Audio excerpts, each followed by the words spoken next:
नमस्कार, आप सभी को मेरा नमस्कार। आपका विद्या भारती यूट्यूब चैनल में स्वागत है। प्यारे बच्चों, आज कोरोना संकट के काल में मुझे विश्वास है और मैं ईश्वर से प्रार्थना करता हूँ कि आप स्वस्थ होंगे, सानंद होंगे और आपका परिवार भी स्वस्थ होगा। और इसी के साथ साथ आपको हम इस ऑनलाइन क्लास में जो पढ़ाने जा रहे हैं उसके विषय में बात करते हैं। आज का जो विषय है उस टॉपिक उस पर आने से पहले हम आपसे कुछ प्रश्न करना चाहते हैं। बच्चों, आपने देखा होगा हमारे चारों ओर बहुत सी वस्तुएं हैं और हमारे चारों ओर जो बहुत सी वस्तुएं हैं वे अनेक प्रकार की क्रियाएं करती हैं। कोई बोलती हैं, कोई सुनती हैं, खाती हैं, पीती हैं और कुछ वस्तुएं ऐसी होती हैं वे न तो चलती हैं, न फिरती हैं, न बोलती हैं, न खाती हैं, न पीती हैं। तो आप बता सकते हो कि ऐसी कौन कौन सी वस्तुएं हैं? हाँ, बोलो। बिल्कुल, वेरी गुड। हाँ, मनुष्य बोल सकता है, चल सकता है, खा सकता है, पी सकता है। इस तरह की वस्तुएं सजीव वस्तुएं कहलाती हैं। और जैसे कि स्टिक है और ये हमारा डस्टर है, ये हमारा मार्कर है और ये पेन है, ये क्या है? ये चल फिर नहीं सकती हैं, बोल नहीं सकती हैं। तो ये वस्तुएं क्या कहलाती हैं? ये वस्तुएं कहलाती हैं निर्जीव। वेरी गुड, आपका आंसर सही है। तो आज का जो प्रकरण है, हमारा प्रकरण है सजीव और निर्जीव।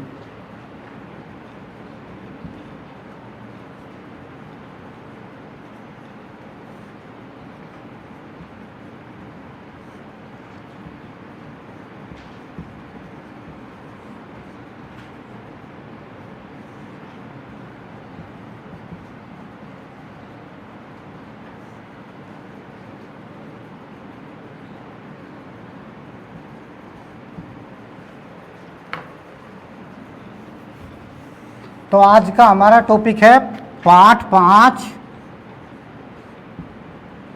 5 सजीव एवं निर्जीव वस्तुएं।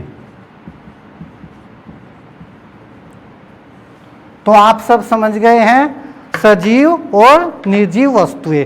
तो सजीव और निर्जीव वस्तुओं को हमें परिभाषित करना है। तो आप सुनिए, ये है सजीव वस्तुएं। सजीव वस्तुएं क्या होती हैं, हम उनकी पहचान कैसे करेंगे वो यहाँ देखते हैं। ये है डेफिनेशन सजीव वस्तुएं। जो वस्तुएं सांस लेती हैं, जो वस्तुएं सांस लेती हैं और चलती फिरती हैं, खाती पीती हैं अर्थात जैव क्रियाएं करती हैं, चलती फिरती हैं अर्थात जैव क्रियाएं करती हैं, ये सब वस्तुएं क्या कहलाती हैं? सजीव वस्तुएं। जैसे कि मनुष्य, पशु, पक्षी आदि, इसमें सब आते हैं। और इसके बाद आता है निर्जीव वस्तुएं। निर्जीव वस्तुओं को हम परिभाषित करते हैं जो वस्तुएं जैव क्रियाएं नहीं करती हैं। जैव क्रियाएं से मतलब जो चलती फिरती नहीं हैं, बोलती नहीं हैं, वृद्धि नहीं करती हैं, वे सब क्या कहलाती हैं? निर्जीव वस्तुएं। जो वस्तुएं जैव क्रियाएं करती हैं उन वस्तुओं नहीं करती हैं उन वस्तुओं को निर्जीव वस्तुएं कहते हैं। जैसे कुर्सी, मेज, डस्टर, पत्थर आदि। इस प्रकार आप सब समझ गए हैं सजीव निर्जीव वस्तुओं में जो परिभाषा दी है उससे समझ गए हैं। तो अब चलते हैं सजीव और निर्जीव में अंतर। सजीव और इधर लिखते हैं हम निर्जीव।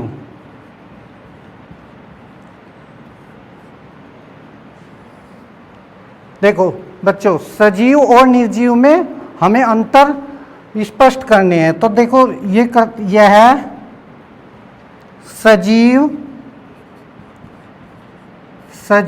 प्रजनन करते हैं।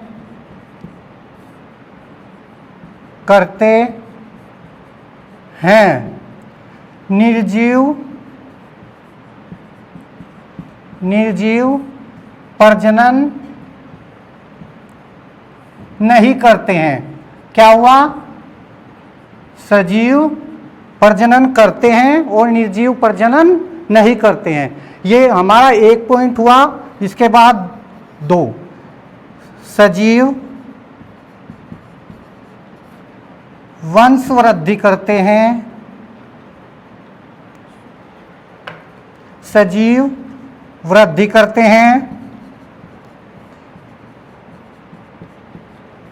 हैं, इसमें लिखेंगे निर्जीव वृद्धि नहीं करते हैं।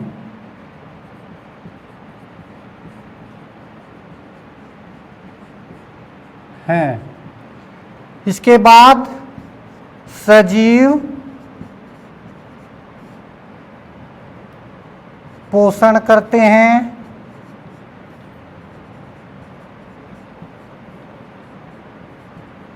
निर्जीव पोषण नहीं करते हैं।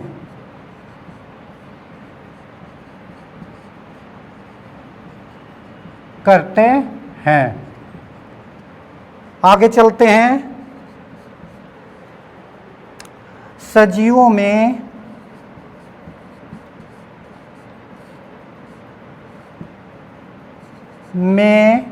प्रतिक्रिया होती है,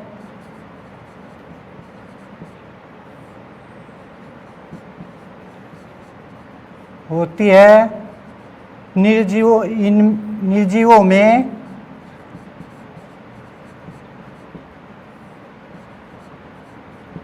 प्रतिक्रिया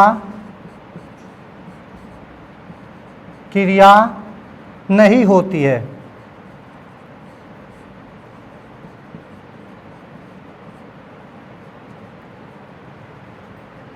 इसके बाद सजीव श्वसन करते हैं,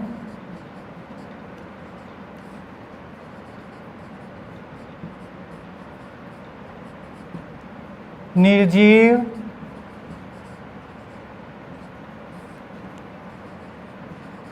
श्वसन नहीं करते हैं।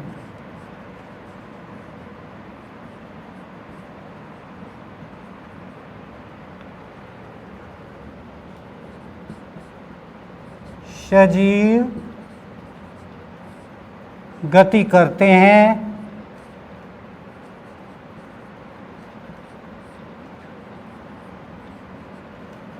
निर्जीव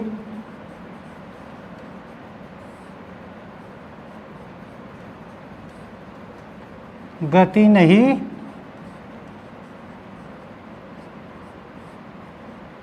करते हैं। बच्चों, हम यहाँ सजीव और निर्जीव में अंतर स्पष्ट कर रहे हैं। तो इसको फिर समझते हैं। सजीव प्रजनन करते हैं, निर्जीव प्रजनन नहीं करते हैं। और सजीव वृद्धि करते हैं, निर्जीव वृद्धि नहीं करते हैं। वृद्धि समझते हो? जैसे आज कोई बच्चा छोटा है, कल बड़ा होगा, उससे बड़ा होगा, उससे बड़ा होगा, फिर वह बड़ा पुरुष बन जाएगा। इसी प्रकार निर्जीव वृद्धि नहीं करते हैं। जैसे मेरे हाथ में स्टिक देख रहे हो, ये आज भी इतनी है और कल भी इतनी ही रहेगी। ठीक है ना? और इसके बाद सजीव पोषण करते हैं। पोषण का अर्थ तो तुम समझते हो, खान पीन।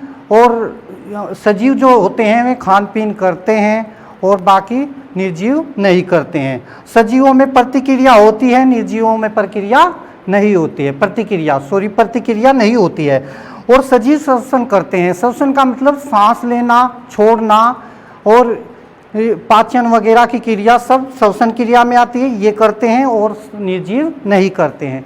आया समझ? और इसके बाद सजीव गति करते हैं। सजीव गति करने से मतलब जैसे मैं हूँ और मैं यहाँ से चल करके ऐसे चलता हूँ तो मैं यहाँ तक आ सकता हूँ, जा सकता हूँ। अब ये डस्टर रखा हुआ है, इस पर जब तक कोई बाह्य बल नहीं लगेगा ये यहाँ से यहाँ नहीं जाएगा। तो इसलिए निर्जीव गति नहीं करते हैं और सजीव गति करते हैं। और कोशिका की संरचना, नेक्स्ट चलते हैं।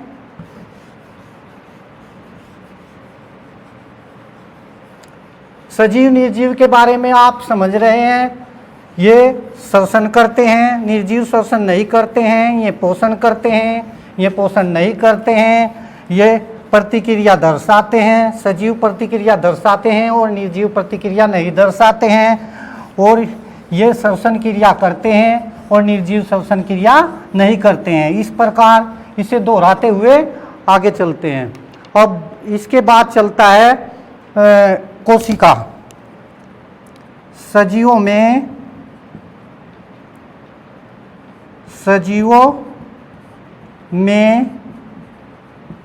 कोशिका की संरचना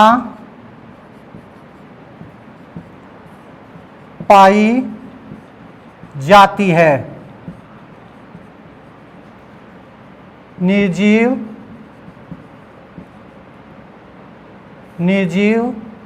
वस्तुओं में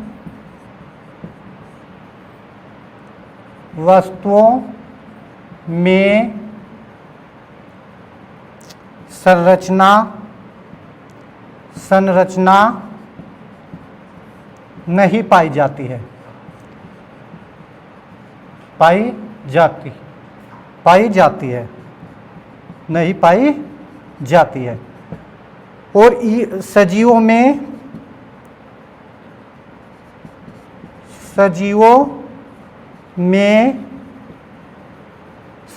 में उपापचय क्रिया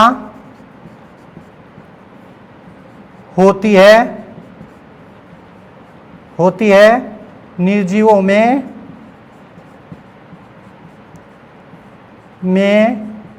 उपापचय क्रिया नहीं होती है।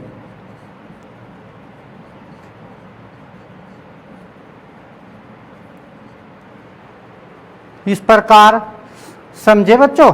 और सजीवों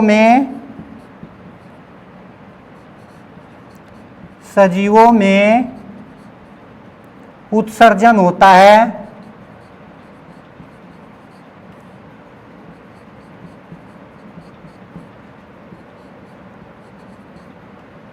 जबकि निर्जीवों में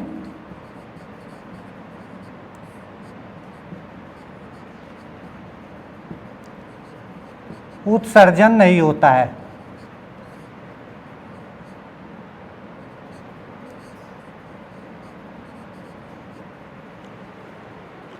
ठीक है बच्चों, समझे। इसके बाद एक बार फिर दोबारा से रिवीजन करते हैं। सजीव प्रजनन करते हैं और निर्जीव प्रजनन नहीं करते हैं। समझ पाए हो? पहला जो पॉइंट था, सजीव प्रजनन करते हैं और निर्जीव प्रजनन नहीं करते हैं। और सजीव वंशवृद्धि करते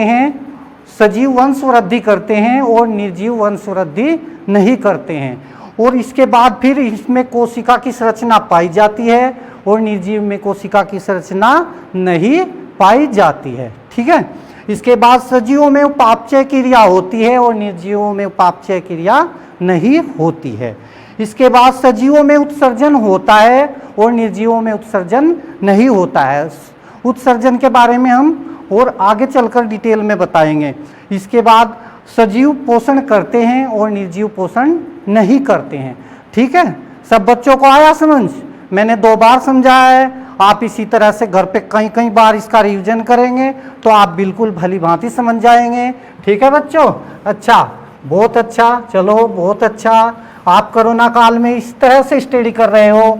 हमें रोजाना आपकी जो काम करने की प्रतिक्रिया है उसका रेस्पॉन्स मिलते ही हम बहुत खुश होते हैं कि हमारे बच्चे घर पे रहते हुए भी इतनी बढ़िया स्टडी कर रहे हैं। उससे हमारा भी मनोबल बढ़ता है और आपका भी बढ़ता है। जैसे बच्चे पढ़ते हैं और पढ़ने के बाद आगे बढ़ने की उपेक्षा करते हैं, ऐसे ही टीचर्स भी करते हैं। हम भी आपसे यही उपेक्षा करते हैं कि जितना तुम पढ़ोगे उससे ज़्यादा कहीं हम आपको पढ़ाएंगे। अब इसके बाद फिर चलते हैं दोबारा, एक बार फिर रिवाइज करते हैं। सजीव वस्तुओं के बारे में बताओ। कोई भी भैया बता सकता है, एक बार मुझे डेफिनेशन बताइए कि सजीव क्या होते हैं। शाबाश, शवसान भैया ने सही बताया है। जो वस्तुएं सांस लेती हैं, जैव क्रियाएं करती हैं, उनको सजीव कहते हैं। ये बिल्कुल सही बताया है। दीपक भैया ने भी बिल्कुल सही बताया है, बिल्कुल राइट। दीपक भैया भी घर पे पढ़ते हैं, इनको भी पढ़ने का बहुत शौक है। अरे वाह, बहुत अच्छा। निर्जीव वस्तुएं, निर्जीव वस्तुएं जो वस्तुएं जैव क्रिया नहीं करती हैं, बिल्कुल सही। ये बहन बता रही है, गीतिका बहन बता रही है, बिल्कुल। इसका मतलब सब बच्चे बिल्कुल अच्छी तरह से समझ गए हैं कि ये सजीव क्या है और निर्जीव क्या है। जो जैव क्रियाएं नहीं करती हैं वे क्या कहलाती हैं? निर्जीव वस्तुएं। निर्जीव वस्तुओं का दो उदाहरण देंगे। ये जो भैया है ना, ये पीछे प्रशांत भैया बैठे हैं, ये बताएंगे क्योंकि ये ध्यान नहीं दे रहे हैं। अच्छा अच्छा, बोलो बोलो, बोलते हैं। हाँ हाँ, बिल्कुल सही। कुर्सी, मेज। अरे वाह वाह। अरे भाई, कुर्सी मेज तो यहाँ लिखे हुए हैं, इनके अलावा बताइए, ये तो आप पढ़ रहे हैं। अच्छा, इसके अलावा स्पिनर, चाबी, बोतल, कूलर, अलमारी। अरे वाह, तुम तो बहुत जानते हो। अरे बहुत अच्छा, बहुत अच्छा। आप बहुत अच्छे से जान गए हो सजीव और निर्जीवों के बारे में। अब हम चलते हैं, इनकी विस्तार से चर्चा करते हैं। सजीव और निर्जीवों में विस्तार से चर्चा। अब पहला पॉइंट आता है प्रजनन।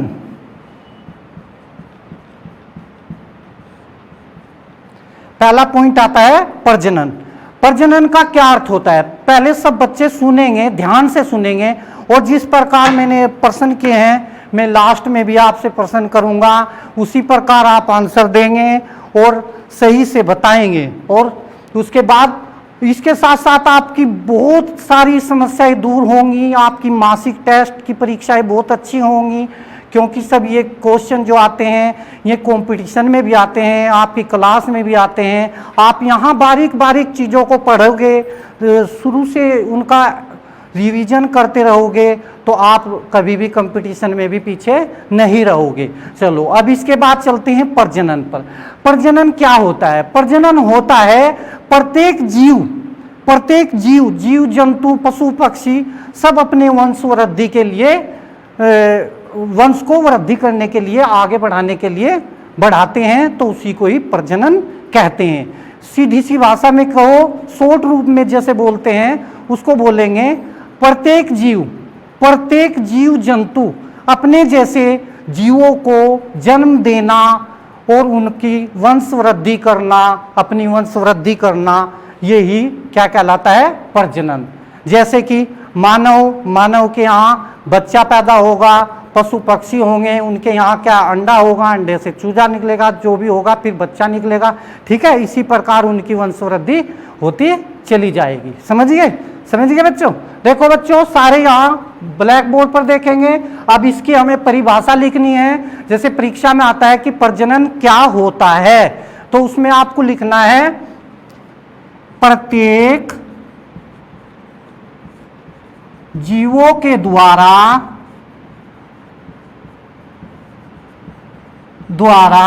प्रत्येक जीवों के द्वारा अपने जैसे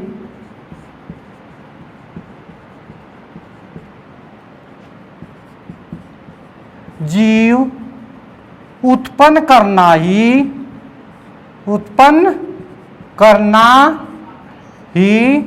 प्रजनन कहलाता है।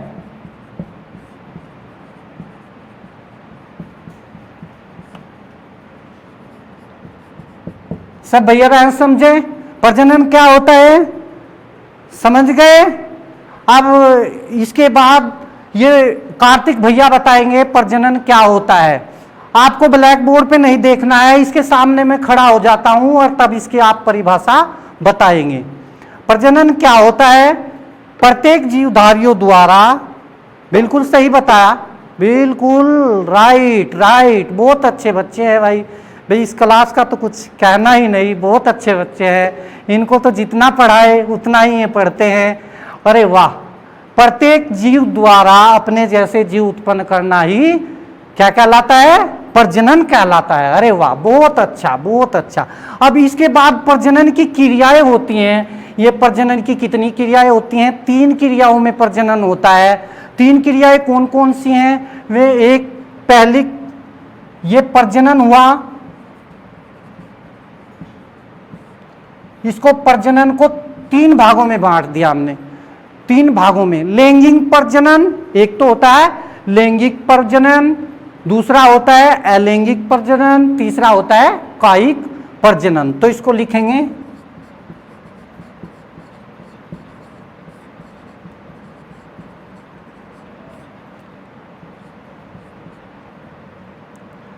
अलैंगिक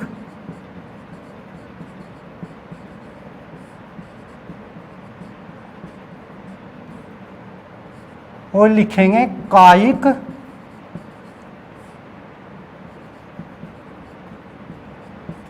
प्रजनन।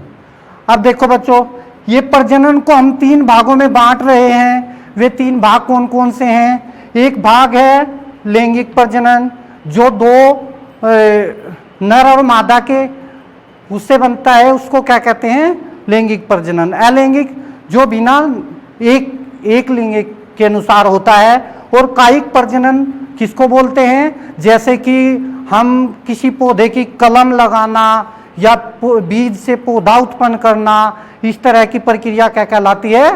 कायिक प्रजनन। आया समझ? सब बच्चों को आया समझ? प्रजनन क्या होता है?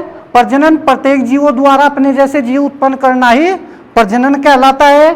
और इसके बाद प्रजनन को हम 3 भागों में बांटते हैं, लैंगिक प्रजनन, अलैंगिक प्रजनन और कायिक प्रजनन। समझ गए?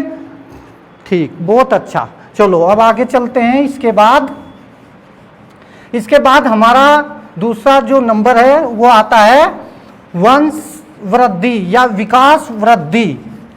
विकास वृद्धि। तो दूसरे पॉइंट पर हम चर्चा करते हैं वृद्धि व विकास। देखो बच्चों, दूसरा जो नंबर आया है हमारा सजीव निर्जीवों में, जब हमने अंतर स्पष्ट किए थे वो तो आप सब समझ ही गए थे। अब हम यहाँ सजीवों के बारे में जो चर्चा कर रहे हैं वो सब आप समझे, ध्यान से समझेंगे। वृद्धि और विकास। वृद्धि क्या होती है? वृद्धि समझते हो क्या होती है? वृद्धि होने से मतलब किसी भी चीज की बढ़ने की क्षमता, यानी कि बढ़ते जाना। जैसे कि आज मैंने पहले भी बताया है, हाँ बिल्कुल ये बहन सही बता रही है, गीतिका बहन सही बता रही है। मैंने बताया था कि जिस मनुष्य में छोटा होगा, फिर उससे बड़ा होगा, फिर उससे बड़ा होगा, फिर वह पुरुष बन जाएगा। इसी प्रकार वृद्धि होगी। और इसी प्रकार हमारे जो पेड़ पौधे हैं, आज हम उनको बीज बोएंगे, कल छोटा पौधा होगा, फिर बड़ा होगा, फिर वृक्ष बन जाएगा। तो ये क्या होती है? वृद्धि।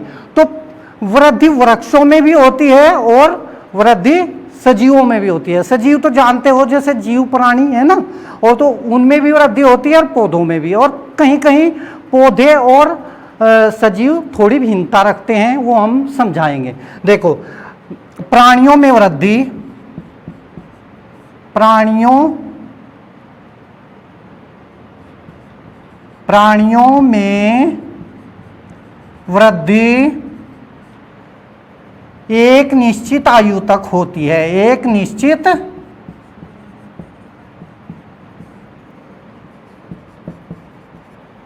आयु तक होती है, जबकि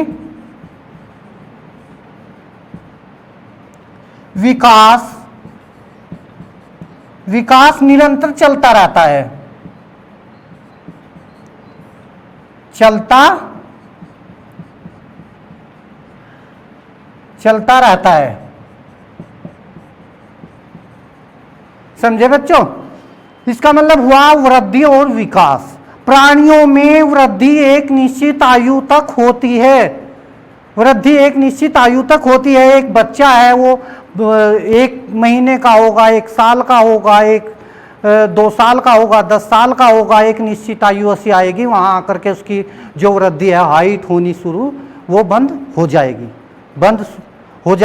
तो उसकी वृद्धि रुक जाएगी। ये एक निश्चित आयु तक ही होती है। ठीक है ना? और इसके बाद विकास निरंतर चलता रहता है। विकास से मतलब तो डेवलप है भाई, उसको तो आप जितना चाहो विकास कर सकते हो। आज तुम पढ़ रहे हो, पढ़ोगे और आगे चलकर कोई डॉक्टर बनेगा, कोई इंजीनियर बनेगा, कोई और नेतागिरी में जाएगा। ये तो सब चलता ही है ना? तो वे तो आपका निरंतर विकास होता है, वृद्धि रुक जाती है और विकास होता है। ठीक इसी प्रकार पौधों में, अब हम लेते हैं पौधों में। पौधों में वृद्धि जीवन भर होती है, जीवन भर होती है। ठीक है बच्चों, समझ गए। अब अगर तुम्हारे से कोई पूछता है कि वृद्धि और विकास में पौधों और प्राणियों में एक अंतर बताइए, पौधों और प्राणियों में एक अंतर बताइए, तो आप बिल्कुल निसंकोच बता सकते हैं कि प्राणी जो हैं एक निश्चित आयु तक वृद्धि करते हैं और पौधे एक जीवन भर वृद्धि करते हैं, जबकि प्राणी जो है विकास निरंतर करते रहते हैं। ठीक है, ये समझ आया, वृद्धि और विकास समझ आया, बिल्कुल सही। फिर पूछूंगा, ध्यान से देखना। ठीक है, अब तीसरे वाले पॉइंट पर आते हैं। इसके बाद तीसरा पॉइंट आता है, रुकना नहीं बेटा, रुकना नहीं, आप चलते जाइए, बोलते जाइए, सजीव निर्जीव को अपने मन में दोहराते जाइए। ऐसा नहीं यही ऐसा कर दूंगा, तुम्हें घर पढ़ने की आवश्यकता नहीं पड़ेगी, नहीं पड़ेगी। इसके बाद चलते हैं कोशिका, पॉइंट 3 आता है कोशिका।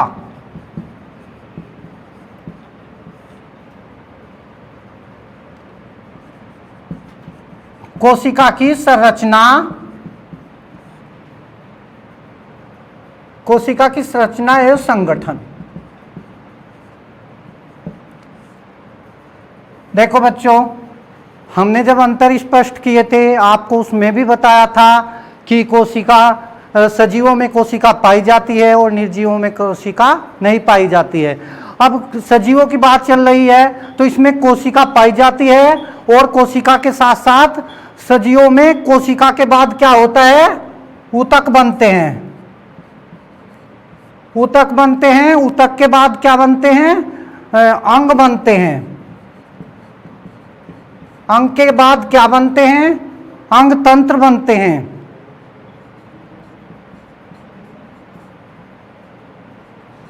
अंग तंत्र, अंग तंत्र के बाद शरीर बनता है। अब देखो बच्चों, कोशिका क्या होती है, कोशिका हम छोटी छोटी इकाइयों से बना हुआ हमारा शरीर, ये कोशिका कहलाता है। और कोशिका से हमारे जो शरीर में परिवर्तन चलता है वो किस प्रकार से चलता है, कोशिका में सजीवों में कोशिका का जो क्रम है वो इस तरह चलता है। ऊतक है, ऊतक के बाद अंग है, अंग के बाद अंग तंत्र है, अंग तंत्र के बाद हमारा शरीर बन जाता है। क्या बन जाता है, शरीर बन जाता है। तो इस तरह से ये चलता है। चलो, इसके बाद ये बात समझ आई। इसके बाद क्या चलेंगे, ऊतक, ऊतक के बाद अंग, अंग के बाद अंग तंत्र, अंग तंत्र के बाद शरीर, शरीर बन जाता है ना। इसकी कोशिका की संरचना आप समझ गए हैं। ये ग्राफ आप सबको कॉपी पे भी बनाना है ना, ठीक है। चलो अब चौथे पॉइंट पर चलते हैं। इसके बाद चौथा पॉइंट हमारा है क्या, श्वसन। अब श्वसन के बारे में देखो, हमने पहले भी समझाया है आपको। श्वसन, सजीवों में श्वसन होता है, यानी कि सजीव सांस लेते हैं, मरते हैं, है ना। तो सजीवों में श्वसन होता है, और इसमें प्राणियों में O2 का ऑक्सीय शोषण होता है। अब देखते हैं श्वसन, श्वसन में क्या होता है, ऑक्सीय शोषण, इसमें अनाक्सीय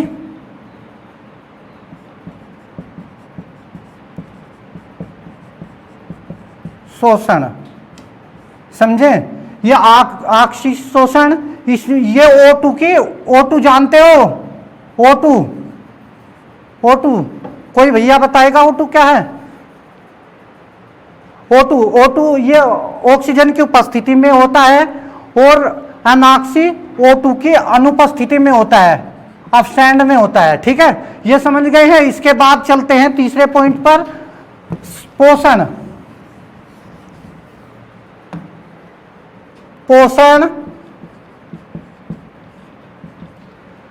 पोषण में क्या होता है, हम सब खाना खाते हैं, जो खाद्य पदार्थ हैं उनको लेते हैं, उनसे विटामिन और प्रोटीन हमें मिलते हैं, हमारे शरीर में जाते हैं। तो ये सब क्या है, पौधों और प्राणियों में शोषण की से ऊर्जा प्राप्त होती है। पोषण से प्राणियों और सजीवों में क्या होती है, ऊर्जा प्राप्त होती है। उपचयन क्रिया में क्या होता है, अपचयन होता है और अपचयन, या फिर इसके बाद उत्सर्जन क्रिया क्या होती है। उत्सर्जन क्रिया में जो हमारे शरीर में अपशिष्ट पदार्थ हैं उनको बाहर निकालना ही उत्सर्जन कहलाता है। इसी प्रकार से उत्सर्जन के बारे में यह है, जैसे हमारे शरीर से पसीना निकलता है, मूत्र वगैरह निकलता है, यूरिया वगैरह। प्रतिक्रिया क्या होती है, जब कोई प्राणी किसी गर्म वस्तु को छूता है तो तुरंत अपना हाथ हटाता है, तो इसलिए उसमें क्या होती है, सजीव में प्रतिक्रिया होती है। गमन का मतलब होता है गति करना। गति करना मैं अपने एक निर्देशांक के इधर उधर गति कर रहा हूँ। सूरजमुखी का फूल सूरज को देखकर वह भी गति करता है, जिधर सूरज जाता है उधर ही उधर वह गति करता है। और इसके बाद अब आपने देखा होगा, ये कोरोना काल में ये वायरस आया है। अब इसी पर एक प्रश्न ले लेते हैं कि वायरस क्या है, सजीव है या निर्जीव है। यह वायरस सजीव है या निर्जीव, तो वायरस न तो सजीव है और न ही निर्जीव है, इसके बीच की कड़ी है। तो इसके लिए हम इनमें कुछ दो लक्षण देख लेते हैं। वायरस के सजीव के समान लक्षण, जो वायरस है उसमें सजीव के समान क्या लक्षण है, जीव द्रव्य और कोशिकांगों का अभाव और श्वसन क्रिया नहीं करते हैं। मनुष्य प्राणी के अंदर गुणज करके बढ़ते हैं, वृद्धि करते हैं। और सजीव के क्या लक्षण है, अनुवांशिक पदार्थ डीएनए आरएनए का अपचयन और गुणन का मतलब बढ़ते हैं, ठीक है ना। ये शरीर के अंदर जाकर के बढ़ते हैं, बाहर नहीं बढ़ते हैं। जो वायरस होता है शरीर के अंदर जाकर वृद्धि कर देता है। इसी प्रकार अब आपको गृह कार्य करना है, सजीव तथा निर्जीव की परिभाषा लिखनी है। प्रजनन क्या होता है ये सब आपने बताए भी थे, मैंने भी समझाए थे। उत्सर्जन की क्रिया क्या होती है, उत्सर्जन में होते हैं जो हम अपने अंदर के अपशिष्ट पदार्थों को बाहर निकालते हैं, वे क्या कहलाते हैं, उत्सर्जन। तो ये उत्सर्जन को आपको समझाने का मतलब परिभाषा सहित लिखना है। इसके बाद मैंने कुछ ये लिखे हैं, निम्न में से सजीव और निर्जीव छांटिए। जो ये मैंने लिखे हुए हैं इनमें से आपको सजीव और निर्जीव अलग अलग करने हैं। हरे पौधे अपना भोजन कैसे प्राप्त करते हैं, हरे पौधे अपना जो भोजन है वो सूर्य के प्रकाश से प्राप्त करते हैं, प्रकाश संश्लेषण की क्रिया के द्वारा। पौधों और प्राणियों में ऊर्जा किससे प्राप्त होती है, वह भी सूर्य से ही होती है और भोजन से होती है। धन्यवाद बच्चों, आप सभी का धन्यवाद। क्लास में बड़ी शांति से आपने रेस्पॉन्स दिया, धन्यवाद।